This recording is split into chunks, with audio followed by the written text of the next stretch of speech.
What's up, everybody, and welcome to Q&A, the show where I take your questions on YouTube and answer them here in video format. Big game for the Browns this week, pretty much a playoff game, so a lot of interesting questions from you guys, and I'd love to answer them. We're going to start with my guy Troy, who says, hey, Q, with the Browns, one game at a time, my mentality, the winner go home mentality, do you think or believe they'll show the world what they have, what it takes to become a playoff team with Mason Rudolph starting along with some of the other big names sitting out?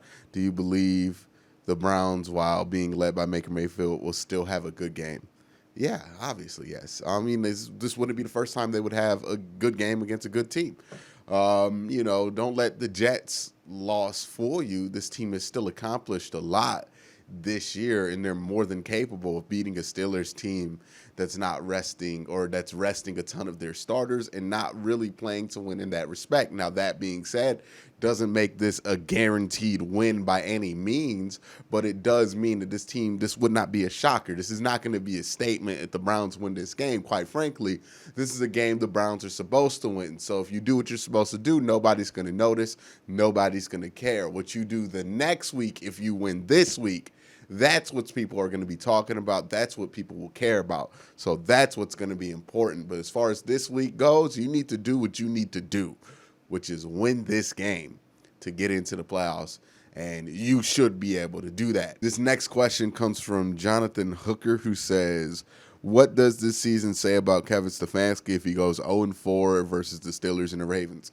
I mean, it says that he has done a lot of good, but there's also some room for improvement. It's a good place to be in for a second-year head coach. I mean, like, if you're coming here asking me to say something negative about Kevin Stefanski because he has a bad division record, I will say, where were all those flowers for Freddie Kitchens last year when we had a good division record, but a terrible overall record, right? So if it doesn't matter if you have the terrible overall record but the good division record, then I'm not going to overemphasize the division record when it comes to the overall record. The overall record's what's the most important. Then the division record matters after that. He did not have a great year in the division this year. He can go at best 500. He needs to improve on that going forward. But as far as first years go, even if he does go 0-4 against the division, it will be disappointing, but it would still be one of the better first years from a head coach, no matter what organization, in a while. You know, there's been other guys who have had hot first years, but I think anywhere around the NFL, you hire somebody the first year, they get 10 wins. That's a pretty good start. You want to build on that. Next question comes from James Wilson, who says, does Baker's franchise quarterback come into status, come under question if he has a bad game versus the Steelers and a defense that starts his key starters? Conversely, if Baker balls out, does this game cement his status as a franchise quarterback? This game literally has no bearing on whether Baker's a franchise. It took literally 8 games for him to get to that point. It's not going to be undone because of one game. So, no, this game, whether he wins or loses, if he wins, he's supposed to win. If he loses, then, it's going to be a knock on him. It's going to be a bad look, but that doesn't mean that you just completely give up on the guy. So when he really doesn't have a lot to gain here, he can ball out against the Steelers, put as many points as you want. Nobody's going to care because they'll just say the Steelers weren't playing their starters and then do it next week or something like that. So that's not going to change anything.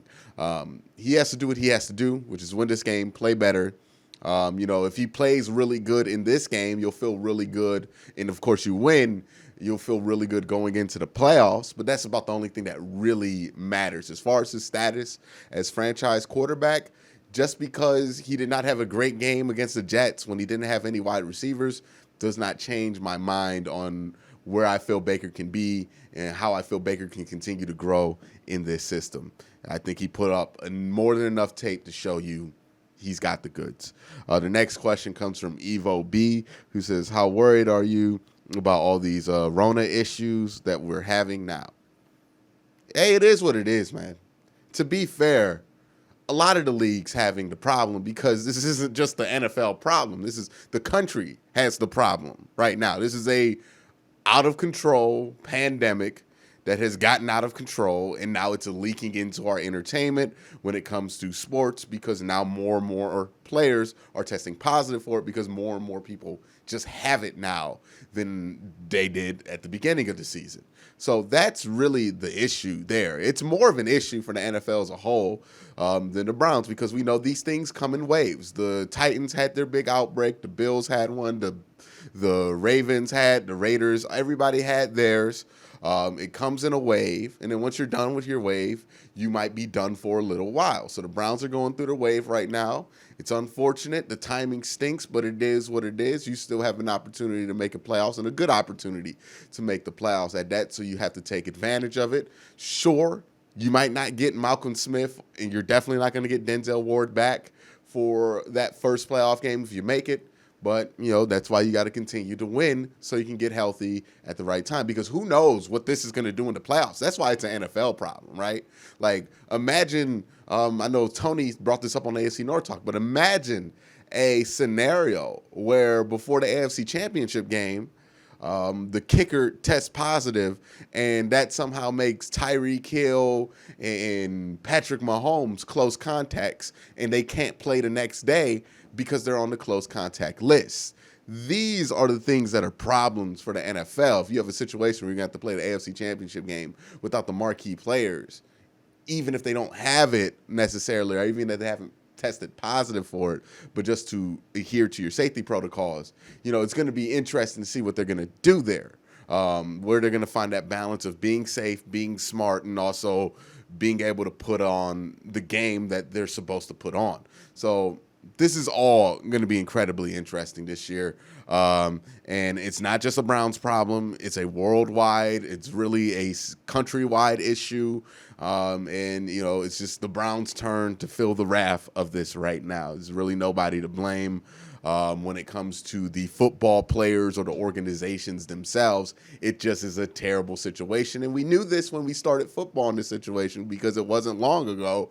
We weren't sure if we were going to even have a season, right? Remember in August, we were worried that the season might not happen. So this is what it is. This question is from Lydia, who says, looking back on the year, has Vernon improved enough to keep him on the team next year if we're able to get another edge to complement Garrett? I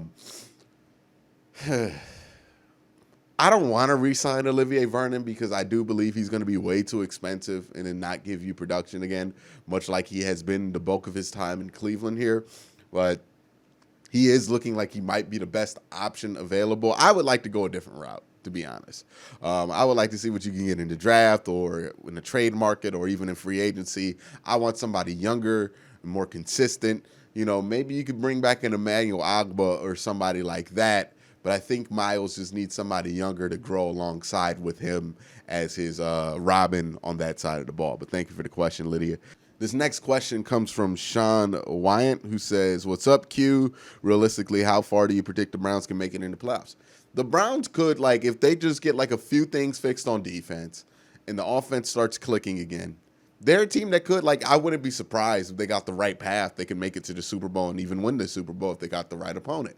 They're on that level of team that's a playoff contender. And once you're a playoff contender, obviously the odds are that, once you're a playoff contender, you have a chance to win the Super Bowl, obviously. But I think this year, all the playoff contenders in the AFC, sans maybe the Dolphins, really have a chance to win it all. Sans I'll probably add the Colts to that list of a team that I don't think could win it all either. But I think the Browns could win it all if they got the right path, got things going at the right time.